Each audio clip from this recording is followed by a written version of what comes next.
ہمیں مسلمان بھائیوں کو چند ایک حقوق بتائے ہیں جو ایک مسلمان کے دوسرے مسلمان پر لاگو کیے گئے۔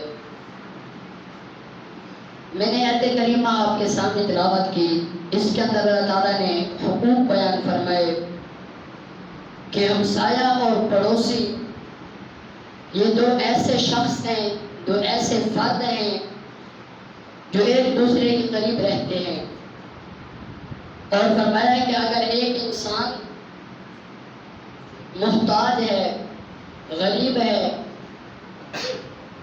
اس کے پاس کھانے کے لیے کچھ نہیں ہے، تو دوسرے مسلمان کا یہ حق ہے کہ اپنے کھانے میں سے، اپنے پینے میں سے اپنے مسلمان بھائی کو بھی کھلائے اور پلائے، اس کو بھی ساتھ لائے۔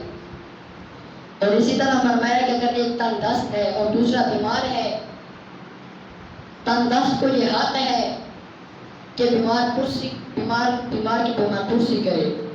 اور اسی طرح فرمایا کہ اگر کوئی مصیبت میں پھنسا ہوا ہے تو دوسرے مسلمان کا یہ حق ہے کہ اس کی مصیبت کے وقت اس کا دست بازو بنے، اس کے ساتھ شریک ہو، اس کی حوصلہ افزائی کرے۔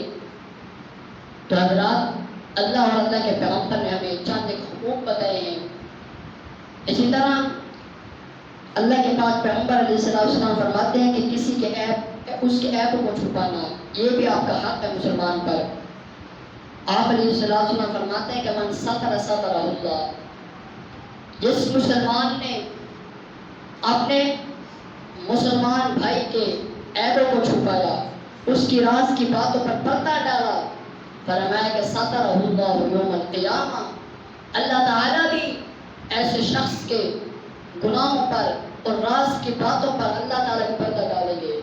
ایسے گناہ، ایسی باتیں جو اللہ اور اس بندے کے درمیان ہوں گی، اللہ تعالیٰ بھی سترہ اللہ یوم القیامہ، قیامت کے دن فرمائے کہ اس کی پردہ پوشی فرمائیں گے۔ حضرات، ہمارا کیا حال ہے؟ ہم بات سنتے ہیں اور آگے پہنچا دیتے ہیں، ایسا نہیں کرنا چاہیے۔ اگر کوئی راز کی بات ہے تو اس کو چھپائیں۔ من سترہ سترہ اللہ، اگر آج آپ کسی کے راز کو اپنے دل کے اندر رکھی رہیں گے، چھپائیں گے، کسی کو بتائیں گے نہیں، تو اللہ تعالیٰ بھی آپ کے راز کو قیامت کے دن لوگوں کے سامنے شیئر نہیں کریں گے۔ اسی طرح اللہ کے نبی علیہ السلام کی حدیث ہے، اللہ کے رسول علیہ السلام کے پاس ایک آدمی ہے، قال کہا رجل یا رسول اللہ صلی اللہ علیہ وسلم ان لما جار یعزیہا، یا رسول اللہ صلی اللہ علیہ وسلم میرا ایک پڑوسی ہے، وہ مجھے بہت تکلیف دیتا ہے، مجھے اذیت دیتا ہے، مجھے پریشان کرتا ہے۔ آپ نے فرمایا کہ اپنے گھر کا سارا سامان اٹھا کے روڈ پہ رکھ دو۔ وہ گیا اور اپنا سارا سامان اٹھا کر باہر لے آیا۔ اب جو بھی بندہ وہاں سے گزرتا وہ یہ کہتا کہ تجھے کیا مسئلہ ہے، کیوں تو نے سامان اپنا باہر رکھ دیا ہے؟ اس نے کہا کہ میرا جو پڑوسی ہے، میرا ہمسایہ مجھے تکلیف دیتا، مجھے اذیت دیتا تھا، میں نے اللہ کے رسول علیہ السلام کے سامنے اس کی شکایت کی۔ آپ نے فرمایا کہ اپنے گھر کا سارا سامان اٹھا کے باہر رکھ دو۔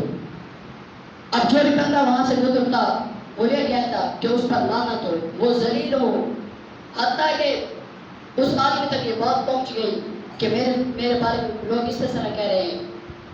تو وہ واپس آیا اور کہا کہ میں آج آپ کے بعد آپ کو آج میں کبھی تنگ نہیں کروں گا اور آپ کو ستاؤں گا نہیں۔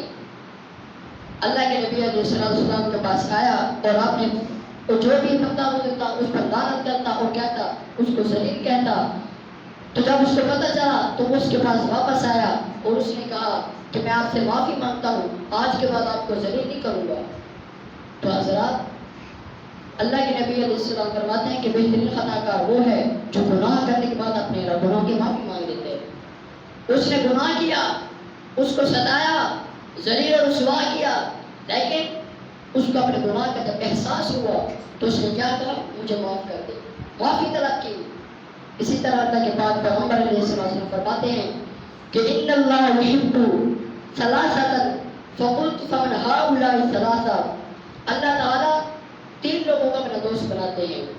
وہ کون سے تین لوگ ہیں؟ اللہ کے نبی علیہ السلام فرماتے ہیں کہ ایک مجاہد جو اللہ کی راہ میں جہاد کرتا ہے، لڑتا ہے، اور جہاد کس لیے کرتا ہے؟ کسی کو دکھلانے کے لیے نہیں، کسی کے ڈر سے نہیں کرتا، اس کے دل کے اندر اس ذات کا ڈر ہے جس نے آپ کو مجھ کو پیدا کیا، اس کے دل کے اندر رب تعالیٰ کا ڈر ہے، وہ اس ڈر کی وجہ سے جہاد کرتا ہے۔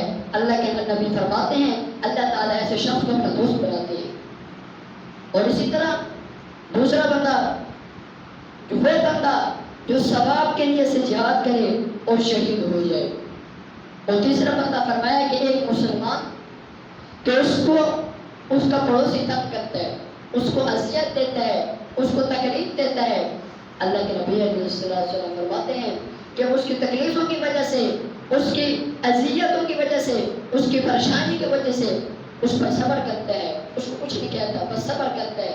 اللہ کے نبی علیہ السلام فرماتے ہیں کہ پھر قیامت والے دن اللہ تعالیٰ بھی ایسے شخص کو اپنا دوست بنائیں گے۔ یہ تین قسم کے لوگ تھے جن کو اللہ کے نبی علیہ السلام فرماتے ہیں کہ اللہ تعالیٰ دن قیامت والے دن ان کو اپنا دوست بنائے گا۔ اور اسی طرح حضرات جو میں نے حدیث کریم آپ کے سامنے خطبہ کے اندر تلاوت کی ہے، اللہ کے نبی علیہ السلام فرماتے ہیں کہ مسلم علی المسلم ست بالمعروف، ایک مسلمان کے دوسرے مسلمان پر جو ہے وہ 6 حقوق ہیں۔ سب سے پہلا حق وہ کون سا ہے؟ اللہ کے نبی فرماتے ہیں یسلم علیہ اذا لقیہ، جس وقت ان دونوں کا آمنا سامنا ہو، جس وقت وہ ایک دوسرے کے سامنے آئے، ان کی ملاقات ہو، مسلمان کا حق ہے کہ یسلم علیہ اذا لقیہ، اس کو سلام کرے۔ اور فرمایا دوسرا حق ویتبع جنازتہ، جس وقت وہ فوت ہو جائے اللہ کے نبی علیہ السلام فرماتے ہیں کہ اس کے جنازے میں شریک ہو۔ حضرات سے جنازے کی فضیلت کیا ہے؟ آپ اس کو عام سمجھتے ہیں، بہت معمولی سے سمجھتے ہیں کہ کسی کے جنازے کی مشرکت کرنا، حضرات بہت بڑی نیکی ہے۔ اور اللہ کے نبی علیہ السلام فرماتے ہیں کہ ثواب کتنا ہے جنازے پڑھنے کا؟ اللہ کے نبی فرماتے ہیں کہ جو بندہ کسی مسلمان بھائی کے جنازے کے اندر شریک ہوتا ہے، اللہ تعالیٰ اس کے نام اعمال میں ایک اہد پہاڑ کا ثواب لکھ دیتے ہیں۔ اور فرمایا کہ جو جنازے میں شریک ہوا اور ساتھ تدفین میں بھی شریک ہوا، اللہ کے پاک پیغمبر فرماتے ہیں کہ اس کے 2 کا ثواب لکھ دیے جاتے ہیں۔ اور اسی طرح تیسرے نمبر فرمایا کہ وَيَعُودُهُ إِذَا مَرِضَ، جس وقت بیمار ہو، علیل ہو، مریض ہو، اس کی بیمار پرسی کرے، اس کی عیادت کرے۔ اللہ کے نبی فرماتے ہیں کہ جو بندہ کسی مسلمان بھائی کی بیمار پرسی کرنے کے لیے جاتا ہے، اس کی مثال اللہ کے نبی نے بیان فرمائی، فرمایا کہ اس کی مثال اس طرح ہے جب تک وہ بیمار پرسی کے لیے اس کے سامنے بیٹھا رہتا ہے، مریض کے پاس اس کے ساتھ بیٹھا رہتا ہے، اس کی مثال اس طرح ہے کہ جیسے وہ جنت کے میوے کھا رہا ہو، جیسے وہ جنت کے میوے کے اندر بیٹھا ہو اور وہ میوے کھا رہا ہو۔ اس کی مثال اس طرح ہے کہ جو بندہ بیمار پرسی کرتا ہے، بیمار کی اس کی بیمارداری کرتا ہے، اللہ کے نبی علیہ السلام نے اس کا ثواب بتایا۔ اور اسی طرح فرمایا کہ وَيَتَّبِعُ جَنَازَتَهُ وَيَعُودُ إِلَىٰ مَرِضَ، اور چوتھے نمبر پر فرمایا کہ وَيُشَمِّرُ إِذَا عَطَسَ، جس وقت اس کو چھینک ہے اس کے چھینک کا جواب دے۔ تو یہ 5 حقوق اللہ کے نبی علیہ السلام بتائے ہیں ہمیں۔ اور اسی طرح اللہ کے نبی علیہ السلام نے فرمایا کہ آپ نے فرمایا کہ المفلس من لا درہم لہ ولا متاع، اے میرے صحابہ مجھے بتائیں کہ مفلس شخص کون ہے؟ صحابہ نے کہا یا رسول اللہ جس کے پاس درہم و دینار ہو، ساز و سامان ہو، پیسہ ہو، سب کچھ ہو۔ آپ نے فرمایا کہ نہیں، ان المفلس من امتی یأتون یوم القیامہ بصیام و صدقات و زکات، اللہ کے نبی علیہ السلام فرماتے ہیں کہ میری امت کا مفلس بندہ وہ ہے جو قیامت والے دن آئے گا لیکن جو پہاڑ لے کر آئے گا، ابھی وہ اللہ کے دربار میں کھڑا ہوگا، وَيَأْتِي قَدْ شَتَمَ هَٰذَا، ایک آدمی آئے گا، وہ کہے گا یا اللہ اس نے مجھے گالی دی تھی، میں دنیا میں خاموش رہا، میں نے صبر کیا، میں نے پوچھنے کا، میں نے کہا اتنی عدالت لگنی ہے رب تعالیٰ کی، اس میں اپنا انصاف لے لوں گا رب تعالیٰ سے۔ وَيَأْتِي قَدْ شَتَمَ هَٰذَا، یا اللہ اس نے مجھے گالی دی تھی۔ اللہ تعالیٰ فرمائے کہ میرے فرشتوں جب اس کی نیکی کوئی ہیں، فرشتے کہیں گے یا اللہ اس کی نیکیاں ہیں، اللہ تعالیٰ حکم دے گا فرشتوں کو کہ اس کی نیکی اس کو دے دو۔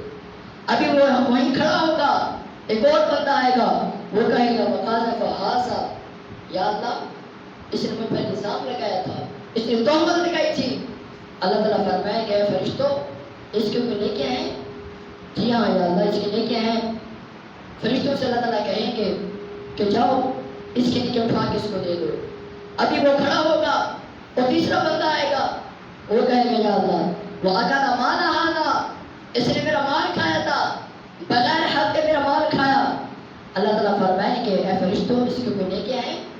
کہیں گے یا اللہ جی ہیں۔ فرمائیں گے اللہ تعالیٰ اس کے نیچے اٹھا کے اس کو دے دو۔ اور آخر میں فرمایا کہ اللہ تعالیٰ فرمائیں گے جب انسان جب اس کے نیکی مکمل ہو جائیں گے، ختم ہو جائیں گی، اگر کوئی بندہ باقی بچے گا تو اللہ تعالیٰ فرمائیں گے کہ اس پہ گناہ اٹھا کر اس پر ڈال دو۔ جب اس پر اس کے گناہ ڈال دیے جائیں گے فرمایا کہ وَطُرِحَتْ عَلَيْهِ النَّارُ، پھر اس کو آگ کے اندر پھینک دیا جائے گا۔ حضرات کیا فائدہ؟ جب آیا تھا نمازوں کے ڈھیر لے کر آیا تھا، نیکیوں کے روزوں کے بڑے بڑے پہاڑ نیکیوں کے لے کر آیا تھا، جب جانے لگا تو کیا حال تھا؟ فَطُرِحَتْ عَلَيْهِ النَّارُ، کثیر کر آگ میں ڈال دیا گیا۔ حضرات اس وقت نیکی کرنا بہت آسان ہے، لیکن نیکی کو سنبھالنا، اس کی حفاظت کرنا بڑا مشکل کام ہے۔ اللہ کے نبی علیہ السلام فرماتے ہیں کہ لا یؤمن، اللہ کی قسم وہ بندہ مومن نہیں ہے، لا یؤمن واللہ لا یؤمن، اللہ کی قسم وہ بندہ مومن نہیں ہے۔ قیل یا رسول اللہ صلی اللہ علیہ وسلم، کہا گیا یا رسول اللہ صلی اللہ علیہ وسلم بھلا کون سا شخص ہے جو مومن نہیں ہے؟ اللہ کے نبی علیہ السلام فرماتے ہیں کہ وہ بندہ مومن نہیں ہے کہ جس کی تکالیف سے، جس کی اذیتوں سے، جس کی پریشانیوں سے اس کا ہمسایہ، اس کا پڑوسی محفوظ نہیں ہے۔ حضرات آج ہم نماز پڑھتے ہیں، روزے رکھتے ہیں، صدقہ خیرات کرتے ہیں، لیکن اگر آپ کے میری زبان سے ہمارا مسلمان بھائی محفوظ نہیں ہے تو سمجھ لیں آپ کہ آپ کے میری نیک عمل کا کوئی فائدہ نہیں ہے۔ جس طرح ایک عورت کا واقعہ اللہ کے پیغمبر علیہ السلام کا پیش کیا گیا کہ یا رسول اللہ صلی اللہ علیہ وسلم یہ عورت صدقہ خیرات بہت زیادہ کرتی ہے، نمازیں پڑھتی ہے، لیکن اس کی زبان اور اس کے ہاتھ سے اس کا ہمسایہ محفوظ نہیں ہے۔ آپ نے فرمایا قال فی النار، یہ عورت آگ میں جائے گی، یہ عورت جہنم میں جائے گی۔ اور دوسری عورت کا تذکرہ کیا گیا یا رسول اللہ صلی اللہ علیہ وسلم جو تھوڑا سا صدقہ کرتی ہے، کم نمازیں پڑھتی ہے، لیکن یہ اپنی زبان اور اپنے ہاتھ سے اپنے پڑوسیوں کو تکلیف نہیں دیتی۔ آپ میں کہ قال فی الجنہ، یہ عورت جنت میں جائے گی۔